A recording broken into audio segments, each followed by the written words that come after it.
আমি আপনাদের সামনে একটা বিষয় নিয়ে আলোচনা করব।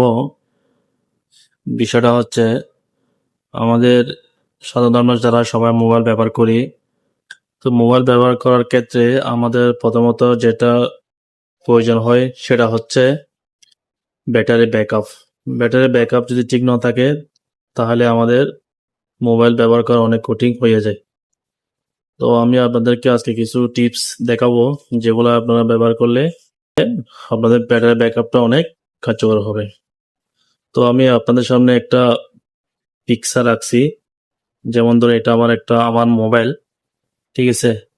তো মোবাইল হচ্ছে এটা এটা হচ্ছে আমার পাওয়ার বাটন, ঠিক আছে। এটা হচ্ছে অন অফ ভলিউম, ঠিক আছে। এটা হচ্ছে ক্যামেরা, এটা হচ্ছে ব্যাটারি 100%, ঠিক আছে। এটা হচ্ছে হেডফোনের হ্যান্ডস, এটা হচ্ছে হেডফোন, ঠিক আছে। আর এটা হচ্ছে আমাদের চার্জারের কেবল। আর এটা হচ্ছে যেটা হচ্ছে ওই ছোট ছোট ছোট ছোট স্পিকার থাকে এগুলাই, ঠিক আছে। তো আমি আপনাদেরকে যেটা বোঝাতে যাচ্ছি,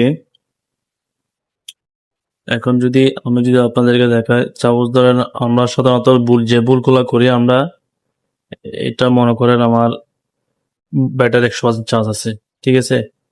তো আমরা কি করি, 100% থেকে যদি মনে করেন 100% থেকে 60% চলে আসছে, ঠিক আছে। 60% মোবাইল চার্জ চলে আসছে। তো আমরা কি করি, ব্যাটারি চার্জে লাগাই দিই। কিন্তু এটা হচ্ছে প্রথমত আমাদের ভুল, ঠিক আছে। 60% বা 50% বা 40% বা 70% এরকম চার্জ থাকলে মোবাইলে ব্যাটারি চার্জ দেওয়ার কোনো প্রয়োজন হয় না, ঠিক আছে।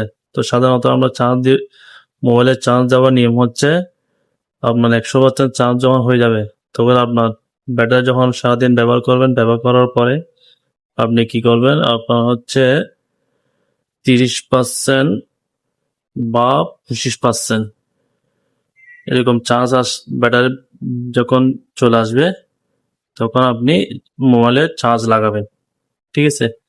তাহলে আপনার কি হবে, আর ব্যাটারির সমস্যাও হবে না এবং আপনার চার্জ ব্যাকআপ বেশি পাবেন, ঠিক আছে।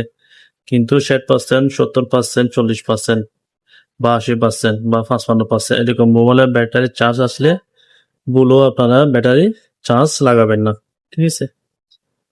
এটা হচ্ছে একটাই। আরেকটা হচ্ছে অকুজো অ্যাপস যেগুলো থাকবে এগুলো আপনারা ডিলিট করে দিবেন, ঠিক আছে। কারণ এগুলো ডিলিট